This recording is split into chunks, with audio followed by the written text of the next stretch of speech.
बोलो जयकारा, बोल मेरे श्री गुरु महाराज की जय।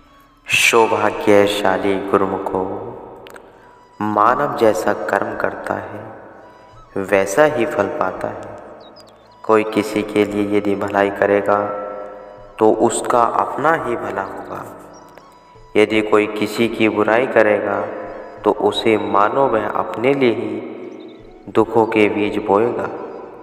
अतएव प्राणी मात्र को अपने जीवन में श्रेष्ठ कर्म ही करने चाहिए। भूल कर भी कभी दूसरे का अहित नहीं करना चाहिए।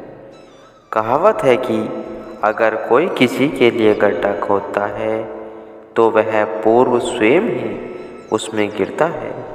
इसका स्पष्टीकरण प्रमाण निम्नलिखित दृष्टांत में मिलता है। किसी गांव में दो पड़ोसी रहा करते थे। उनमें एक तो गांव के मुखिया का घर था, दूसरा घर अत्यंत निर्धन एवं दरिद्रता का था।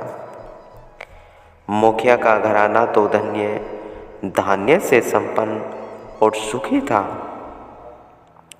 रहने को विशाल हवेली, गाय भैंस, नौकर चाकर सब कुछ थे। दूसरी तरफ बूढ़े किसान के पास कुछ भी नहीं, केवल एक टूटा फूटा झोपड़ा और थोड़ी सी जमीन थी जिस पर वह गरीब जीवन व्यतीत करता था। संयोग की बात, दोनों पड़ोसियों के इकलौते बेटे थे और लगभग सम आयु के थे। अतः दोनों बच्चे साथ साथ खेलते, जिससे उनमें परस्पर घनिष्ठ प्यार हो गया। मुखिया का बेटा धनवान होने के कारण अपने निर्धन मित्र को मित्रता के नाते कभी कभी अपने घर से खाने के पदार्थ ला देता तथा अपने पुराने कपड़े भी उसे पहनने को दे देता, जैसे कि प्राय मित्रों में हुआ करता है। परंतु मुखिया अपने पुत्र के निर्धन बालक से मैत्री को देखकर मन ही मन कुढ़ जाता, लेकिन प्रत्युष्य में वह उसे भोले भाले दरिद्र लड़के के भावों को किसी प्रकार भी ठोस नहीं पहुंचना चाहता था। दोनों लड़के जब कुछ बड़े हुए तब मुखिया ने निकटवर्ती गांव में अपने पुत्र को विद्या अध्ययन के लिए भेज दिया, क्योंकि उस गांव में कोई पाठशाला न थी। मनमोहन जब पढ़ने के लिए दूसरे गांव में गया तो निर्धन बाप का बेटा बिहारी अपने मित्र मनमोहन की याद में बेचैन रहा करे। शाम के समय मनमोहन घर लौटा। उसे भी सारा दिन बिहारी की याद से उद्विग्न किया हुआ था। घर पहुंचते ही वह अपने साथी के पास गया और उसे दूसरे गांव की पाठशाला में प्रवेश करने की अपनी सब बात कह सुनाई तथा बिहारी को भी यह सम्मति दी कि वह भी उसी पाठशाला में शिक्षा प्राप्त करने के लिए चले, जिससे दोनों मित्र एक साथ हो जाएं और मन लगा रहेगा। किंतु बिहारी का पिता अत्यंत निर्धन था।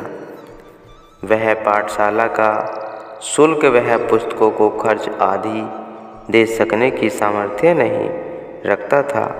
फिर ऊंचे विद्यालयों में पढ़ने के लिए बच्चे को अच्छी वेशभूषा भी तो रखनी पड़ती है।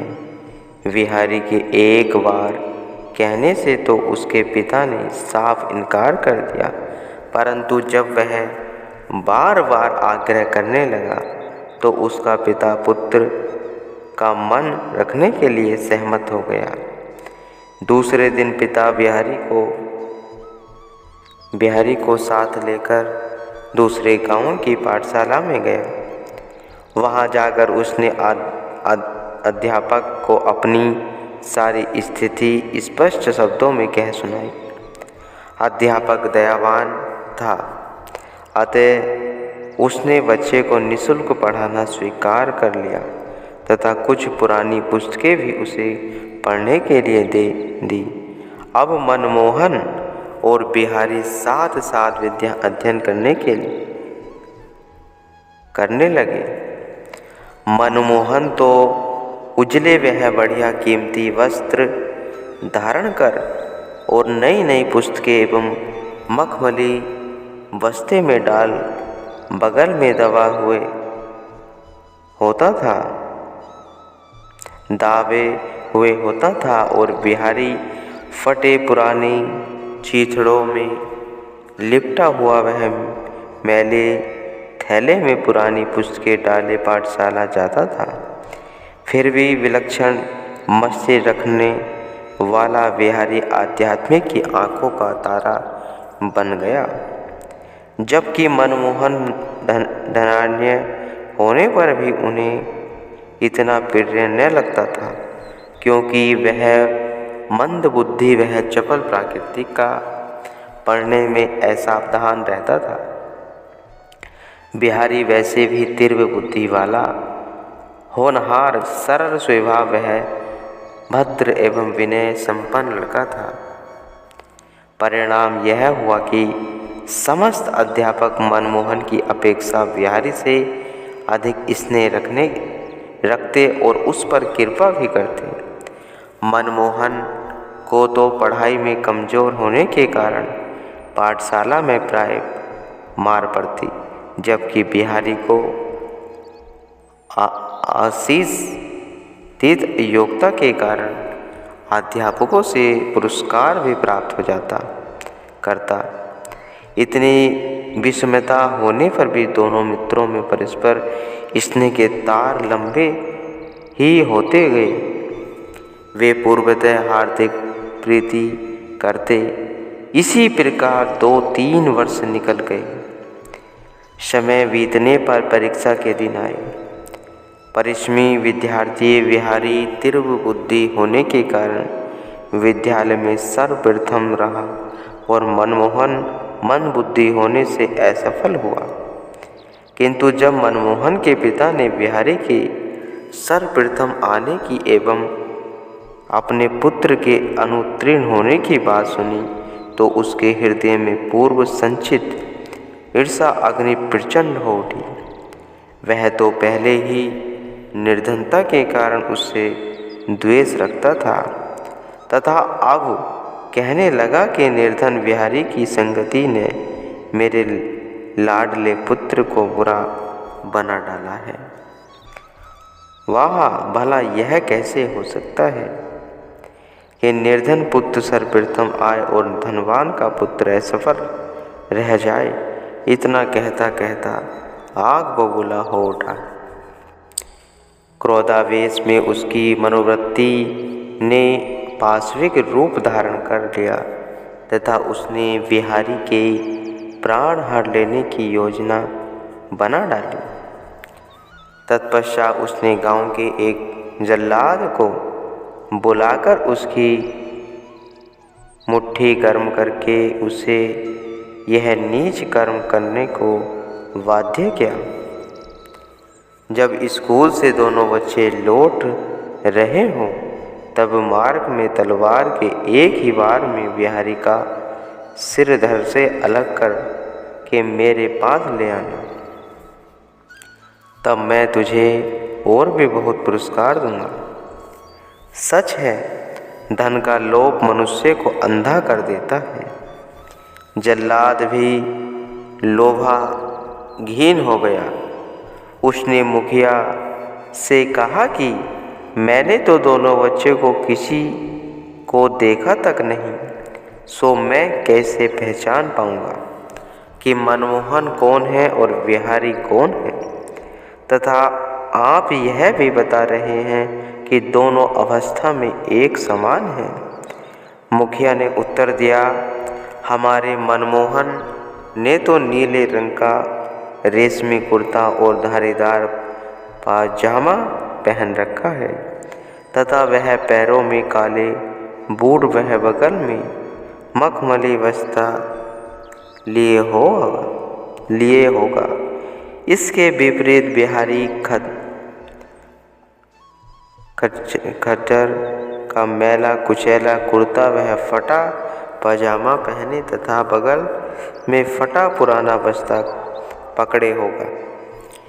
बस उसी का ही तुमने वध करना है। जल्लाद ने दोनों की पहचान कर ली। अब मार्ग में वह एक घनी झाड़ी में छिपकर बैठ गया कि सायंकाल जब दोनों बालक इधर आएंगे तो वह तलवार के एक ही भरपूर वार से बिहारी का काम तमाम कर देगा।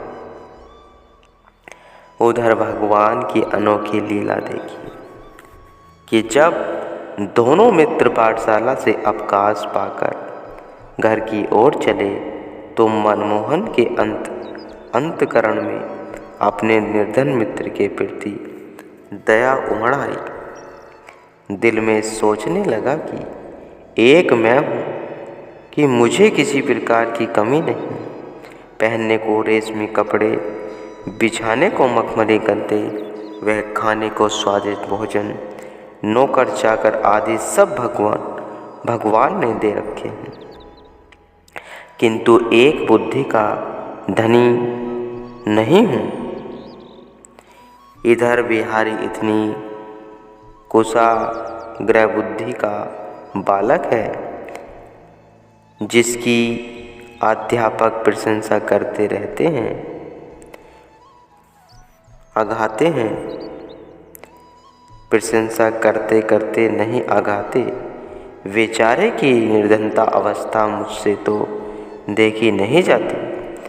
न तन पर पहनने को पर्याप्त वस्त्र, न पाप में जूते, किताबें तो पूरी नहीं, किताबें भी तो पूरी नहीं, भर पेट खाना उसे कभी प्राप्त नहीं होता। कभी कभी तो भोजन के लिए भी वह तरस जाता है। ऐसे दरिद्र मित्र की सहायता करना मेरा कर्तव्य है। भगवान ने मुझे तो बहुत कुछ दे रखा है। ऐसा दिल में विचार करते करते उसने बिहारी से कहा, मित्र बिहारी, तुम्हारी यह दीन दशा मुझसे देखी नहीं जाती। आओ आज तुम और हम आपस में कपड़े परिवर्तित कर लेंगे। तुम मेरे ये नए कपड़े पहने लो तथा मैं तुम्हारे फटे पुराने कपड़े पहन लेता हूँ। मुझे तो घर से ऐसे नए कपड़े और भी मिल जाएंगे, परंतु तुम्हें कहाँ।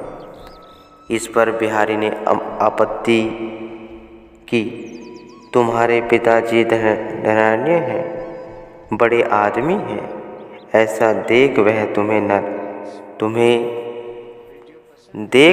तुम्हें नाराज होंगे, कदाचित मारे भी। परंतु मनमोहन तो आज अपने हट पर अड़ा हुआ था। भाग्य उससे कुछ और जो करना चाहता था। वह बोला, अजी, यदि पिताजी कपड़े देने पर मुझसे रुष्ट होते हैं तो उन्हें होने दो। अरे मेरे पास क्या कपड़ों की कमी है। लो ये मेरे कपड़े पहन लो जल्दी से और उतार दो ये चीथड़े। तुम जैसा प्रतिभा संपन्न बालक के तन पर ये गंदे कपड़े शोभा नहीं देते।